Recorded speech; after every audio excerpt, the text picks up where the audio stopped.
तो hello friend, एक बार फिर से राम राम साराने। तो कैसे हैं आप सब लोग? आई होप कि आप सब लोग बहुत अच्छे होंगे। तो आप सबका एक बार फिर से बहुत बहुत स्वागत है आपके अपने यूट्यूब चैनल परी व्लॉग में। और आज की वीडियो में मैं आपके साथ शेयर करने वाली हूँ अपनी लव मैरिज या अरेंज मैरिज जो भी है वो आज आपके सामने आ जाएगी। क्योंकि बहुत सारे लोगों को क्वेश्चन थे कि आपकी लव मैरिज है या अरेंज मैरिज है।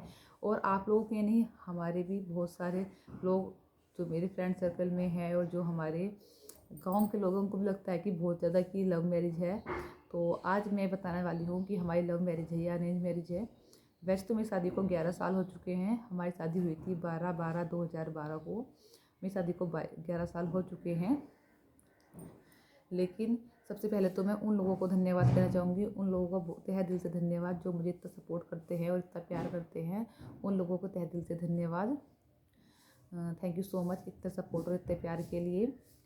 तो सबसे पहले तो देखो, लव मैरिज हो चाहे अरेंज मैरिज हो, लेकिन सबसे ज़्यादा ज़रूरी होता है पति का साथ। अगर हमारा हस्बैंड हमारे सपोर्ट में है, हमारा हस्बैंड हमारे साथ है, तो फिर उसके बाद हमें किसी चीज़ की कोई दिक्कत नहीं आती है ससुराल में। चाहे बाकी सास ससुर 19-20 भी होते हैं, चल जाते हैं, लेकिन अगर हस्बैंड अच्छा है, हस्बैंड सपोर्ट करता है तो।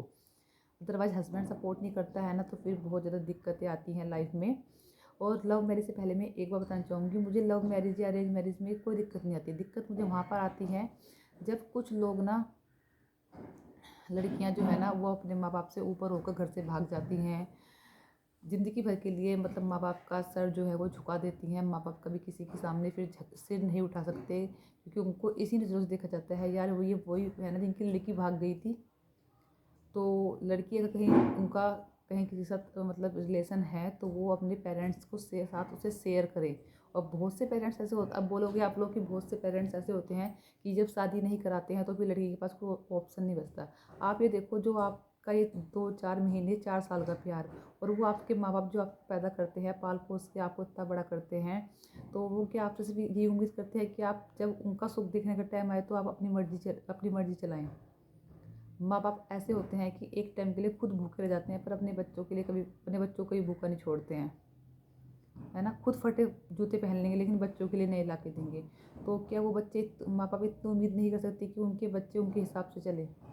मैं ये नहीं कह रही कि लव मैरिज करना बेकार है या अरेंज मैरिज, लेकिन घर से जो भागते हैं, जो माँ बाप से ऊपर होके करते हैं सब कुछ, वो मुझे अच्छा नहीं लगता। क्योंकि यार माँ बाप भी हमारा बच्चे का बुरा नहीं चाहता। अगर लड़का कामयाब है, लड़का सब कुछ अच्छे से कर रहा है, तुम्हारी कास्ट का है, तो माँ बाप भी कभी मना नहीं करेंगे कि शादी करने के लिए। लेकिन अगर लड़का कुछ कमाता धमाता नहीं है और तुम चाहते हो कि उससे तुम्हारी शादी हो, तो कोई माँ बाप नहीं चाहेगा ऐसी लड़की हमारे ऐसी लड़के के साथ हमारी लड़की की शादी हो। क्योंकि वो आज कमा रहा है, आज तुम्हें अच्छा लग रहा है, तुम्हारा नया नया प्यार है, लेकिन कुछ टाइम के बाद ना फिर तुम वहाँ परेशान होगी। और माँ बाप, जब बच्चा परेशान होता है तो माँ बाप को बहुत दुख होता है। तो कहीं ना कहीं बच्चों को माँ बाप के साथ अपनी सारी बातें शेयर करनी चाहिए, और माँ बाप को भी ना अपने बच्चों का फ्रेंड बन के रहना चाहिए आज के टाइम पर। हमारे मम्मी पापा ने भी कभी हमें, हमारे ऊपर ये नहीं कहा कि तुम्हें अरेंज मैरिज करनी है या लव करनी है। मेरे पापा का सिर्फ एक उसूल था, जब तक पढ़ रहे हो पढ़ते रहो, जहाँ फेल हो जाओगे वहाँ घर बैठ जाओगे। सेकेंड उसूल था कि लव मैरिज करो, अरेंज मैरिज करो।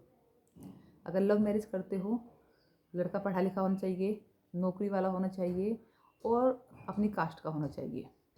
उसके बाद हमें कोई प्रॉब्लम नहीं, हम आपके लव मैरिज को अरेंज मैरिज करा देंगे। ठीक है, ये शादी मुझे अच्छी लगती है कि लव मैरिज को अरेंज मैरिज करा दिया, पेरेंट्स लड़के वाले भी खुश और लड़की वाले भी खुश। लेकिन लड़का लड़की सब ऊपर होके, माँ बाप से ऊपर होके भाग रहे हैं, ये कर रहे हैं, वो कर रहे हैं, माँ बाप का दिल दुख के कभी कोई सुख ही नहीं रहता। अब आते हैं मेरी टॉपिक पे कि हमारी लव मैरिज हुई है अरेंज मैरिज हुई है।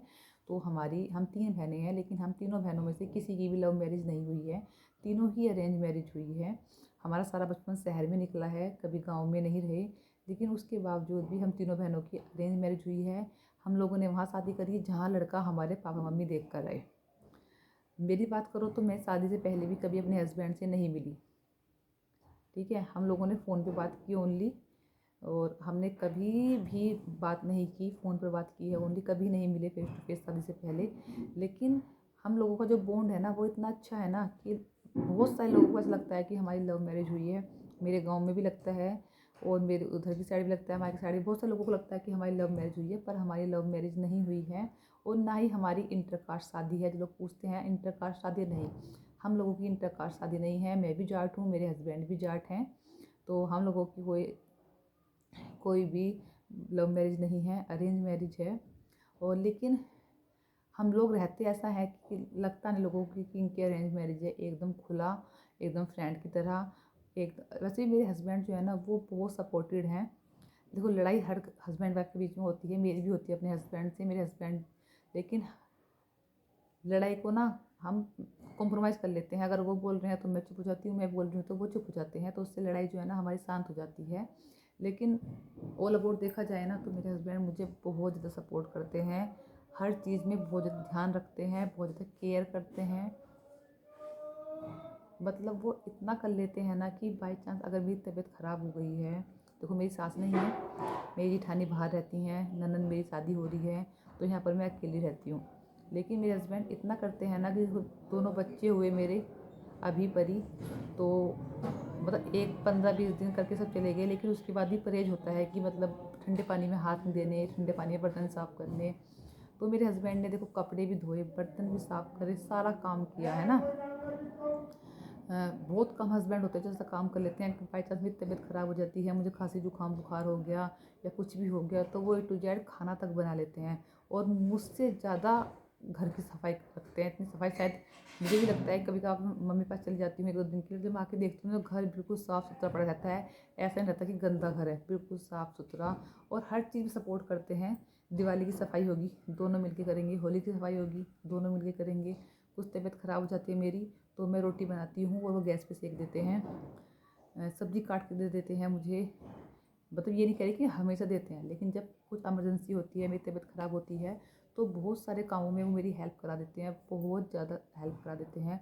मेरे पापा कहते हैं कि तुझे बहुत ही अच्छा और सपोर्टिव हस्बैंड मिला है, इसलिए तू इतने मज़े ले रही है। सच में बहुत अच्छे हैं, बहुत अच्छे हैं। ज़रा सा मेरे से कुछ दिक्कत होती है तुरंत डॉक्टर के लेके जाते हैं, कभी किसी चीज़ के लिए मना नहीं करते कि ये काम तुझे नहीं करना या तुझे ये चीज़ नहीं लानी है। जो कह देती हूँ वो होता है, ठीक है। इसलिए लोगों को लगता है कि हमारी लव मैरिज है, क्योंकि हमारा बॉन्ड बहुत अच्छा है। हम रहते ऐसे हैं, लड़ाई 1 मिनट में लड़ाई और 1 मिनट में सब कुछ सही। और इसलिए बोलती हूँ कि हस्बैंड का सपोर्ट होना बहुत ज़रूरी है। अगर ससुराल में हस्बैंड का सपोर्ट है तो कोई सास ससुर जेठ जेठानी कोई उंगली नहीं उठा सकता, लेकिन अगर हस्बैंड का सपोर्ट नहीं है तो कोई भी उंगली उठा लेता है, ठीक है।